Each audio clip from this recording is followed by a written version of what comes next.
बिस्मिल्लाहिर्रहमानिर्रहीम। इस वीडियो में हम greatest common divisor and least common multiples के बारे में डिस्कस करेंगे कि what is greatest common divisor and what is least common multiple of two numbers. And another topic which we will discuss is relatively prime integers. Now the first of all, the greatest common divisor. The largest positive integer that divides both a and b is called the greatest common divisor. यानी वो number, वो सबसे बड़ा number जो दो integers a and b को divide कर सके, ऐसे को ग्रेटेस्ट कॉमन डिवाइज़र कहते हैं और इसकी नोटेशन के लिए स्मॉल ब्रैकेट इस्तेमाल होता है। इसी तरह लीस्ट कॉमन मल्टीपल, उस सब the smallest positive integer that is the multiple of a and b is called the least common multiple of a and b।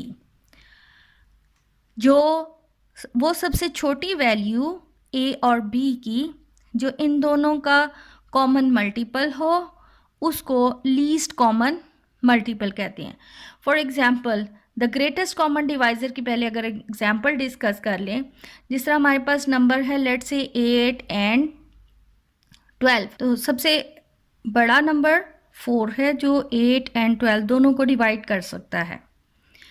Same the least common multiple, अब इसमें हम ये स्क्वायर ब्रैकेट इस्तेमाल करते हैं इसकी नोटेशन के लिए। सो अगर हम एलसीएम फाइंड करें 8 एंड 12 का तो ये 24 आता है। यानी अगर एलसीएम निकाला जाए 8 एंड 12 तो 2 4s are 8, 2 6 are 12, 2 2s are 4 and 2 3s are 6।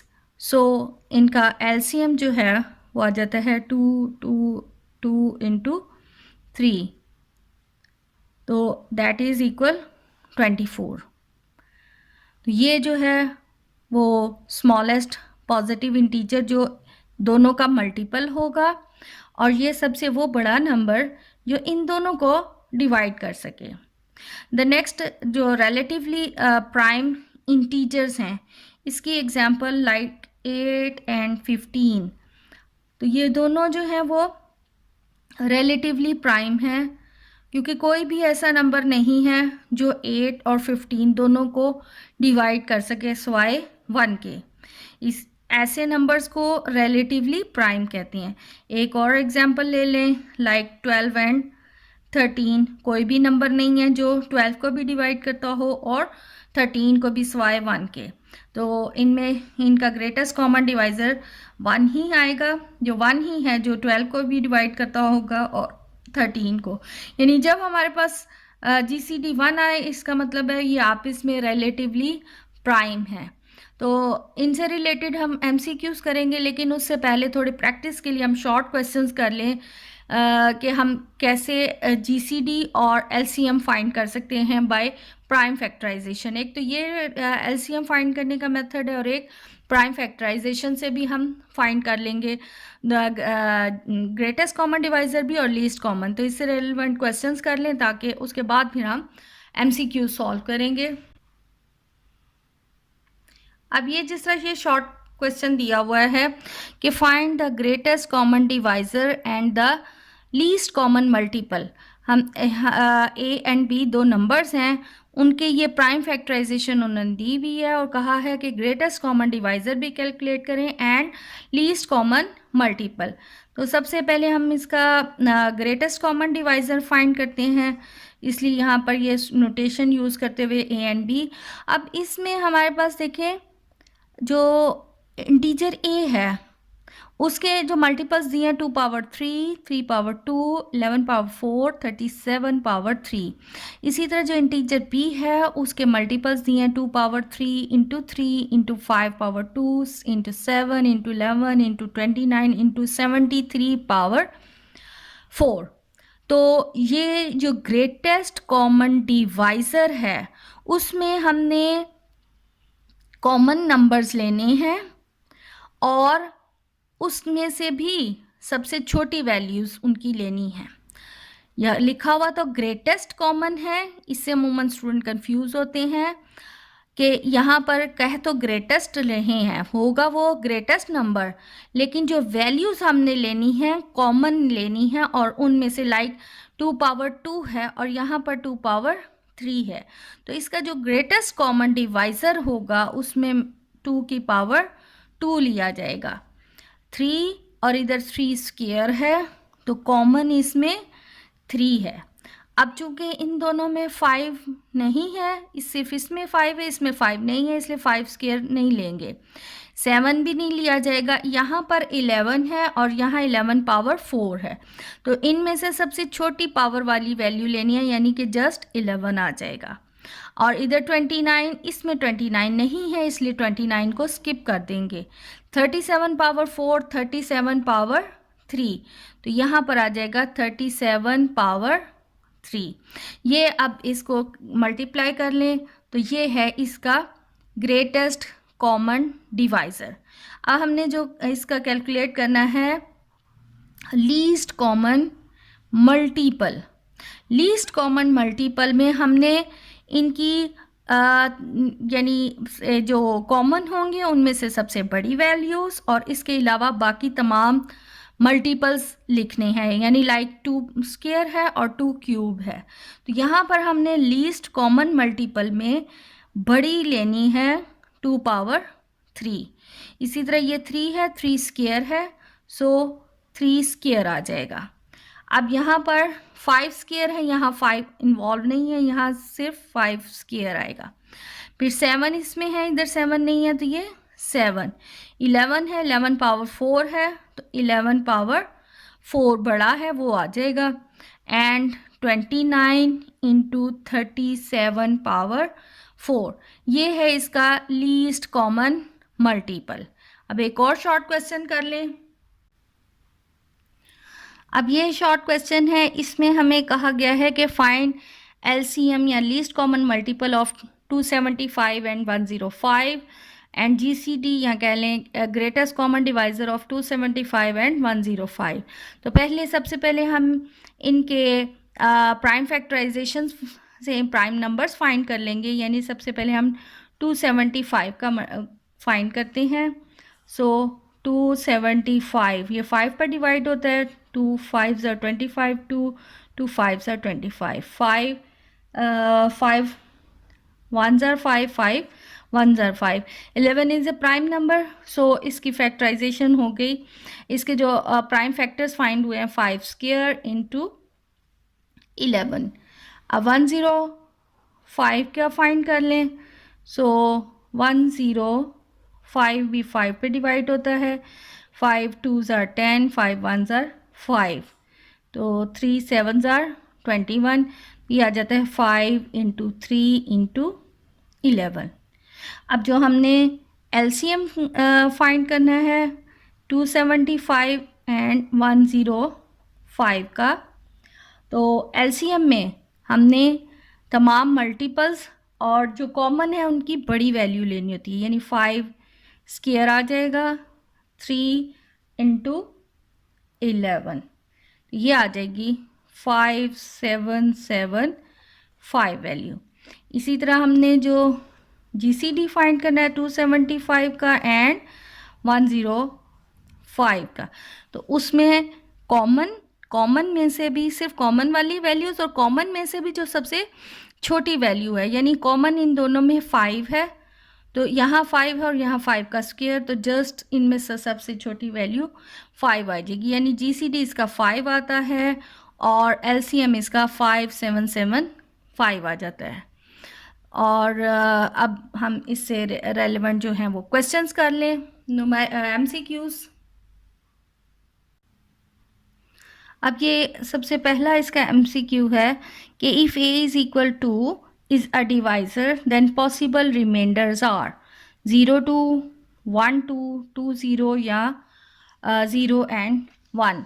यानी अगर 2 डिवाइड कर रहा हो किसी नंबर को तो रिमाइंडर्स यानी क्या क्या बच सकता है।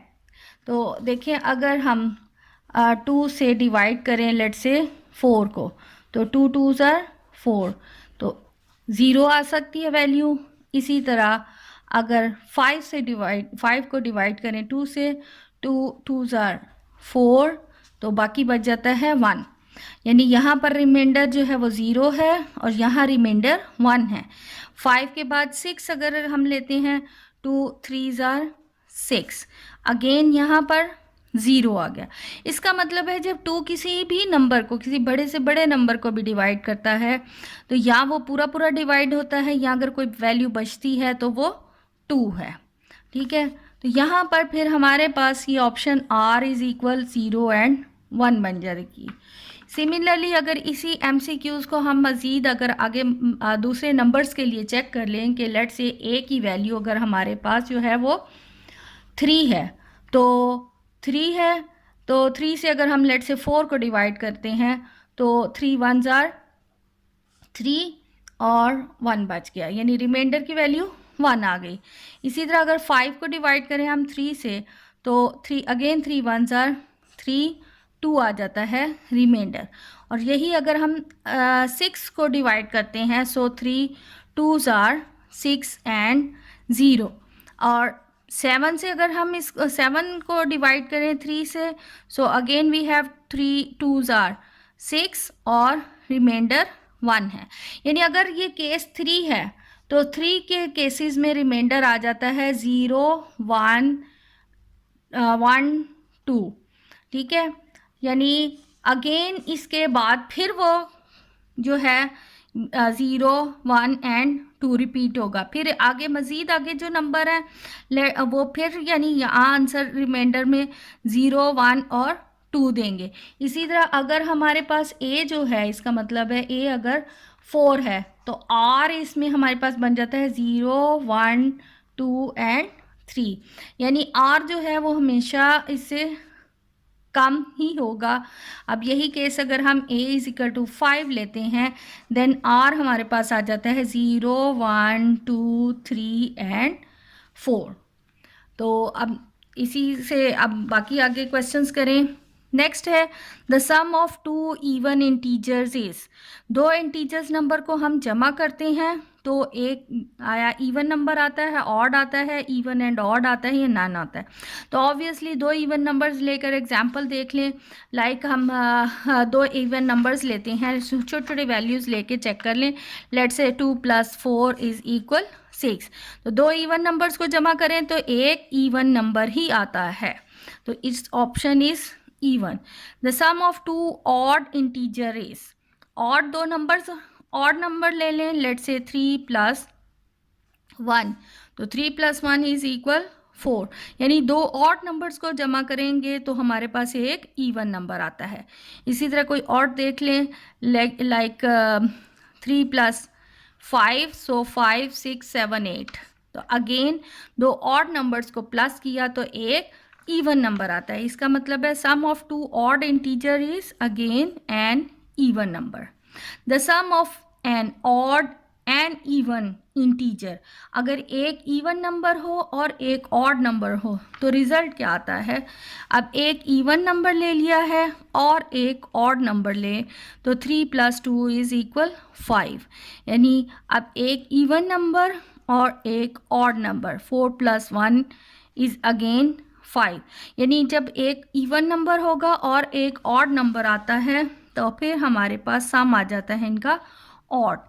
The product of two integers is even if either of the integer is। The product of, यहाँ पर कहा गया है the product of two integers is even if either of the integer is, आया even है, odd है या both A and B। तो इसको भी हम कुछ एग्जांपल्स लेकर ही प्रूफ कर लें कि जब लेट्स से कि जब हमारे पास दो इवन नंबर्स हैं, 2 4 ज़ार 8, दो इवन नंबर हैं तो रिज़ल्ट भी इवन आ रहा है। अगर एक इवन एक ऑड है, 3 2 ज़ार 6, तो अगेन इवन नंबर है। और कोई और एग्जांपल लें, लाइक अगर दो और नंबर ले लें, लेट्स से 3 5 ज़ार 15, ये दोनों ऑड नंबर हैं तो प्रोडक्ट भी इनका ऑड बन रहा है। इसका मतलब है यहाँ से रिजल्ट कैलकुलेट हुआ कि जब दो इवन नंबर्स को मल्टीप्लाई करें इवन आता है, इवन और ऑड को मल्टीप्लाई करें तो भी इवन नंबर आता है। हाँ, और दो ऑड नंबर्स की का प्रोडक्ट जो है वो एक ऑड नंबर है। इसका मतलब है यहाँ पर जो है the product of two integers is even, यानी अगर दो इंटीजर्स का प्रोडक्ट इवन है तो if either of the integer is, तो ऐसे सूरत में हमारे पास जो है वो इंटीजर जो है वो ये इवन नंबर होगा। तो प्रोडक्ट में हमारे पास लाजमी शर्त इवन है कि एक नंबर इवन और एक नंबर ऑड भी हो तो प्रोडक्ट जो है वो लाजमी इवन आता है, इसलिए यहाँ पर रिजल्ट जो है वो इवन है। नेक्स्ट अब एमसीक्यू है, the largest positive integer that divides both A and B is called the, जो लार्जेस्ट पॉजिटिव डिवाइजर है वो हमारे उसको हम ग्रेटेस्ट कॉमन डिवाइजर कहते हैं। The next is if A and B are positive integers then their GCD is denoted by greatest common divisor। GCD means greatest common divisor, तो उसको हम स्मॉल ब्रैकेट से शो किया जाता है। और यहाँ पर ये जो मॉड है, मॉड का मतलब रिमाइंडर है और डिव का मतलब है कोशेंट, और ये तो वैसे ही नन के ऑप्शन है। नेक्स्ट है let a and B are positive integers then for any positive integer c. अब यहाँ पर देखिए c a and c b, c multiply हो रहा है तो ये तो नहीं हो सेंस बनती कि सी एक में से कॉमन आ जाए और एक में से नहीं, और ये भी जो है वो दोनों में से अगर कॉमन लें तो सी स्क्वायर नहीं आता, इसलिए करेक्ट ऑप्शन यही है कि c a and c b, c common निकाला तो एक ही सी की पावर सी आता है और ये ए एंड बी बनता है। द नेक्स्ट MCQ है the integer a and B are said to be relatively prime. Relatively prime जब a and B is equal 1 है, ये रिलेटिवली प्राइम की ही डेफिनेशन है। The next is both A and B are integers not both are 0। The smallest positive integer that is a multiple a and b, smallest positive integer और वो multiple भी हो, तो ऐसे में ये डेफिनेशन है least common multiple. Least common multiple और LCM भी इसको कहते हैं एब्रीवेशन। इसका मतलब है करेक्ट ऑप्शन ये बनती है बोथ ए एंड बी, क्योंकि ये वर्डिंग में लिखा हुआ है और ये इसका एब्रीवेशन में लिखा हुआ, तो इसका मतलब है both A and B option इसकी करेक्ट ऑप्शन है। If A and B are integers then their LCM is denoted by GCD, जो है उसको स्मॉल ब्रैकेट से शो किया जाता है और LCM को स्क्वायर ब्रैकेट से शो किया जाता है।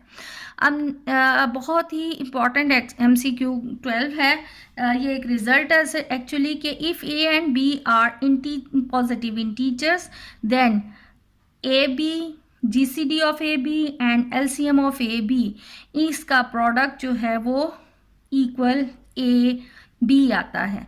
अब इसको हम चेक भी कर सकते हैं कि आया जब हम यानी एक नंबर का LCM और एक नंबर का GCD कैलकुलेट करें तो हमें मालूम हो जाएगा कि वो उन दो नंबर्स के प्रोडक्ट के इक्वल है। इसको एग्जांपल से भी देख लेते हैं। जिससे ये शॉर्ट क्वेश्चन किया है तो LCM जो है 275 एंड 105 का कैलकुलेट हुआ है 5775 और इनका GCD कैलकुलेट हुआ है 5। तो अकॉर्डिंग टू दैट थ्योरम हमारे पास यानी रिजल्ट है कि A B product into A B ये इक्वल होता है ए बी प्रोडक्ट के। अब इसका GCD निकला है 5 और LCM आया है 5775, तो A की वैल्यू है 275 और B की वैल्यू है 105। अगर हम इनको मल्टीप्लाई कर लें यानी 5 × 5 तो ये इक्वल होता है 28875 के, और ये इन दोनों नंबर्स का ही प्रोडक्ट के इक्वल है, यानी 275 को 105 से अगर मल्टीप्लाई करें तो वो भी 28875 आता है। यानी ये हमारे पास ये बहुत अहम रिज़ल्ट है कि ए बी और यानी एलसीएम और उनके जीसीडी का प्रोडक्ट एक्चुअली उन दो नंबर्स के ही प्रोडक्ट के इक्वल है। अब अगेन ये वर्डिंग में लिखा हुआ है कि जीसीडी ए बी और एलसीएम ए बी का एलसीएम का प्रोडक्ट, तो ये ऑब्वियसली ए बी के ही इक्वल बनेगा।